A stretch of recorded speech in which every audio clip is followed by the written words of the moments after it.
Yo, what's up? Welcome back to Good Game Reviews. Here to do another game prediction.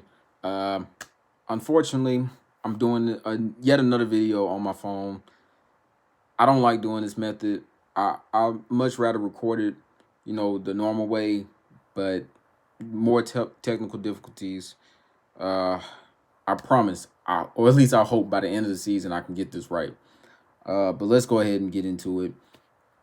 As far as comparisons, starting at the QB position, I went with the Miami Dolphins. The Miami Dolphins having the advantage in this one. It just seems like you know Tua. He's off to a good start. He has 9 touchdowns, 1 interception. Um, yeah, he's doing well. Uh,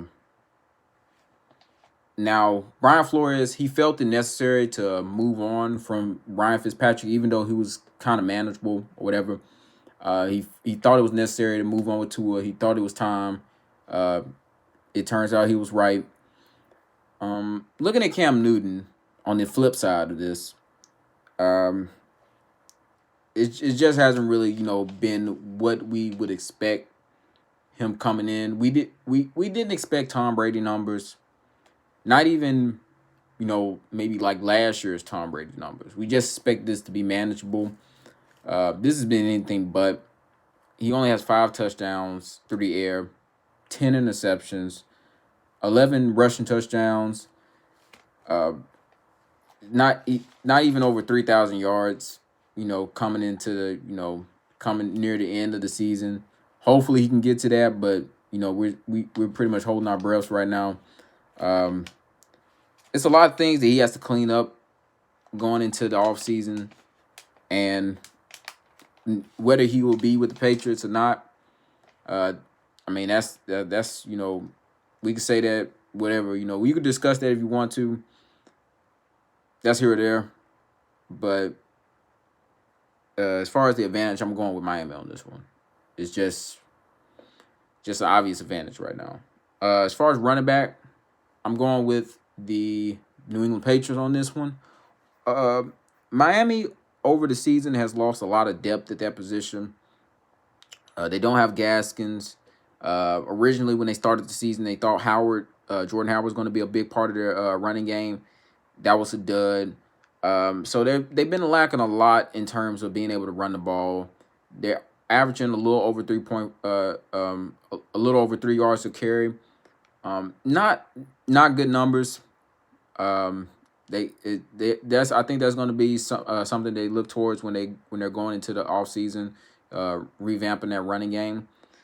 Uh, but that just isn't one of their strong suits. On the flip side, it is the Patriots' strong suit. Damian Harris averaging over 5 yards per carry. He's done a wonderful job. Being that this is like his not his first season, because last year he was a rookie, but this that he's actually getting playing time. And excuse me, the Patriots staff has seen, okay, this is our guy. Sony once again went down with some injuries. Um, it just seems like each year he's dealing with something. So he was back last week. He participated in last week's game. He didn't really contribute a lot though. So it just seems like this is pretty much Damian Harris' job going into the near future. He's the bell cow. Um, Now Sony still adds a little bit to this running game, but as far as being that lead back, he's lost that job. But he can still add to this game. James White also a good complementary piece. He hasn't been yet. We haven't seen like the big numbers that we're used to with him. Um, Now you could attribute that to some change at who's throwing the football, but hey, as far as his numbers, it's nothing like too glamorous or anything. It's just there. You just kind of know that he's there each game. It's like, okay, James White sighting, but the depth at the running back position is still there, despite the production. And even with the production, it still is better than what Miami has, or at least what the players who are currently there have. So I'm going with the Patriots running backs on this one. As far as wide receiver, I'm also going to go with the Patriots on this one. Surprisingly, in terms of yards per game, Patriots wide receivers, actually have Miami beat. Besides Devontae Parker, Devontae Parker obviously is ahead of everybody else, but other than Parker, under him is not really much. I mean, Grant is closest, and his numbers aren't they're not anything to really sniff at. And if it's not injuries, then it's guys who are new, guys who are coming back, or like Isaiah Ford, he's back on their team. So it's just not a lot of production to talk about when you're talking about that wide receiver room. And it's kind of weird, considering that they have a good record, and that Tua is able to throw the ball. He has 9 touchdowns and 1 interception. He had 300 yards last week. So it's just weird to think about that. They're not getting a lot of production from their wide receivers, but that's just the facts. That's just the numbers. On the other hand, the Patriots, while they're not that much better than them, they are better. Jacoby Myers, Demir Bird, each of them is contributing at least 500 yards in terms of receiving yards. In terms of passing yards per game, each of them is over 40. They're obviously Cam Newton's favorite guys to go to. N'Keal Harry, we saw a little bit of what N'Keal Harry can be in terms of what they should use him as. He's a guy he's the jump ball guy, basically. 50-50 balls, that's pretty much his alley. And I think that the Patriots staff saw that, and they're like, okay, we need to do a little bit more of this. We need to, when these one-on-one situations come up, unless it's Xavier Howard, if it's any of the other DBs, I think that we should go to N'Keal Harry if it's a one-on-one situation, and not, try to wait for him to get open. Just if he's one-on-one and he's, running down the field, or if it's on a comeback route, just go to him, because he's probably going to win that ball more than likely. He's the biggest guy out there. Anybody going up against him is going to be smaller than him. Go to him if it's a one-on-one situation, and if it's just a regular jump ball situation, go to him. But yeah, I'm going with the New England Patriots on this one. As far as tight end goes, I'm giving that advantage to Miami only because of Mike Gesicki, however you say his name.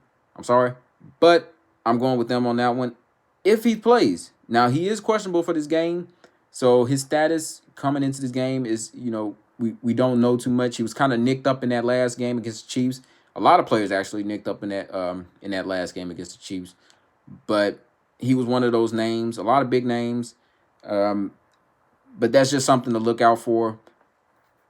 Even though they still have more production in that tight end room, with other guys, including him, including just Mike Gesicki, than what the Patriots have. Their room just hasn't really produced a lot. Their best tight end is Izzo, and he's a number 3 at best, really. He's a number 3 tight end at best. They don't really have a lot of options to go to. The new guys haven't really had the chance to produce. If it's not, that they're not on the field, they're not active. Then when they're on the field, Cam Newton's not throwing to the tight ends like that, or at least nobody else other than Izzo. So that's just something else to look at, but something has to change with that. And going into offseason, that's just something they're going to have to focus on yet again. But that's what it is this season. As far as O-line goes, I'm going with the Patriots on this one, only because I just feel that they do a better job at protecting the quarterback. Now, yes, Cam Newton has racked up some. He's had some sacks placed on him. He's been sacked 23 times this season. He's been sacked 23 times this season. But half of that is really to his own doing, because he holds the ball way too long. Tua gets rid of that ball really fast, and he has 14 sacks. Ryan Fitzpatrick also has 14 sacks. Both of those guys combined, that's 28 sacks. So you look at them, you look at Cam Newton, and then you look at everybody, and you look at other guys who were also the quarterback, who also played a little bit of quarterback, Jarrett Stidham, Brian Hoyer. You add up their sack totals, it also comes up to 28. So the fact that you have these guys, who get rid of the ball decently quick, but are still getting sacked. Issues have to be addressed. Eric Flowers, he's obviously done a better job as far as being moved to left guard, but he's questionable for this game. So that's also something to look at. Patriots, I just feel that they're a little more equipped to that position, so I'm gonna give the advantage to them. Defensive end, I'm going with the Miami Dolphins on this one. This is all about production, sack yards, sacks, tackles for losses. Just including all of that, I have to go with the Miami Dolphins on this one. With the defensive line, I'm also going to go with, I'm going to go with the Patriots for the defensive linemen. Now, the interior is not strong. I can admit that. We like Lawrence Guy. We like Adam Butler. But they've been exposed a lot against good running teams. Fortunately enough, this isn't, a good running team. So they could actually have a pretty good day in terms of stopping the run. Also, you get the addition of Carl Davis coming back. That should add something. Byron Coward is a good defensive lineman. He adds a little something to that defensive line. He's pretty good. And comparing the production, it's not too far off. They're both even in terms of production, in terms of sacks and tackles for losses and all that stuff. But I just give it more to the Patriots because they have a little bit more depth to talk about. And the fact that the Patriots look like they'll have a better chance at stopping the run than their defensive line would have at stopping the Patriots run. I'm going with the Patriots defensive line on this one. As far as linebacker, I'm going with the Miami Dolphins on this one. This was pretty much an easy one. Like I've said in other videos, Patriots defensive line is not defensive line, but Patriots linebackers are too young, too inexperienced, don't have the production to talk about, don't have the numbers to talk about. It's just not we can't put them in a real discussion when we're comparing them to other linebackers like Kyle Van Noy and Landon Roberts. We just can't really put them in that conversation. And guys like Jerome also. We can't put them in a conversation with those guys. They're having a good season. Patriots, they're coming along, but just not there. So, yeah. Now, in terms of just the entire secondary, I'm going with Miami on this one. Xavier Howard, McCain, even guys like Eric Rowe, who when he was with the Patriots, he was just kind of like a man guy. He played that slot corner position, but he's made a transition to safety, and he's been doing pretty good. He has 11 passes defended, 2 interceptions. He's done a pretty good job in terms of his change from playing corner to playing safety. I guess he just feels a little more comfortable in that spot. And Xavier Howard, he's having probably his best season ever. He has 9 interceptions, 17 passes defended on his own. I mean, that's if you counted up the main 3 safeties in terms of their production and in terms of passes defended, it is equal to Xavier Howard's 17 passes defended. So, I mean, that's just mind-boggling to think of. So just that whole secondary. Needman, also, you can include him in there. 7 passes defended, 2 interceptions. He's done a good job. Or Needham. I'm trying to say his name right. I want to say either Needman or Needham, but he's done a good job. Their secondary is just really deadly this year. So just something to think about. Obviously, you know how I feel about the Patriots secondary. I like my guy Stephon Gilmore. I like J.C. Jackson. Um, J.C. Jackson is not too far behind from Howard in terms of production. Um, terms of like pass defended, I think like it's either 11 or 12. He has 7 interceptions on the season. He's having a pretty good season himself, but you know other guys around him. Um, I would say that it's at least looking at, well, I'm not even going to include last week's game, but just in certain games in the past, they have to step it up a little bit more.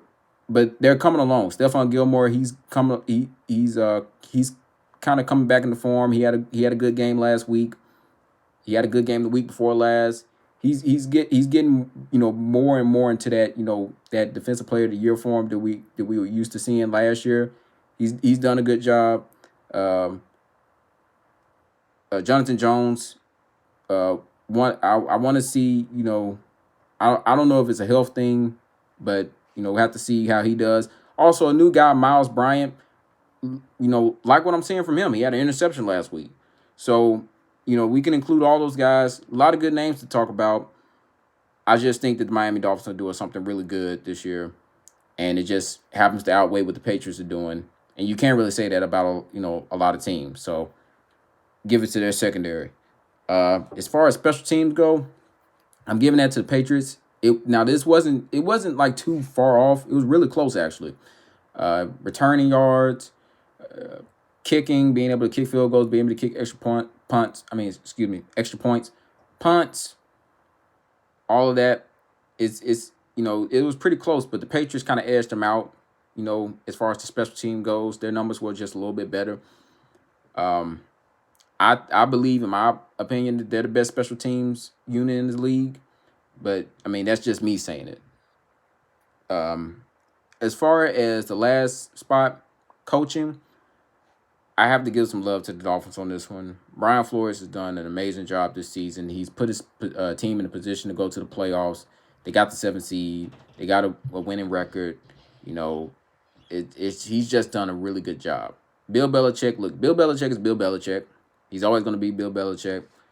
Um, but he just has a lot of things to overcome this season. Some of that being to his own doing. Some of that being to his own doing. Some of the choices that he's made kind of put this team in the position that they are. But he's also had some unexpected things to, work with this season. He hasn't had the easiest map to navigate. Compile all of this mess happening this year. With injuries and COVID and all that, and then put on top, the fact that they had the hardest schedule out of any team in the league. It's not an easy thing to overcome, and at best we was hoping for a 10-6 season. At this point, we're hoping for a 9-7 season and a potential shot at getting into the playoffs or sneaking into that 7th seed spot.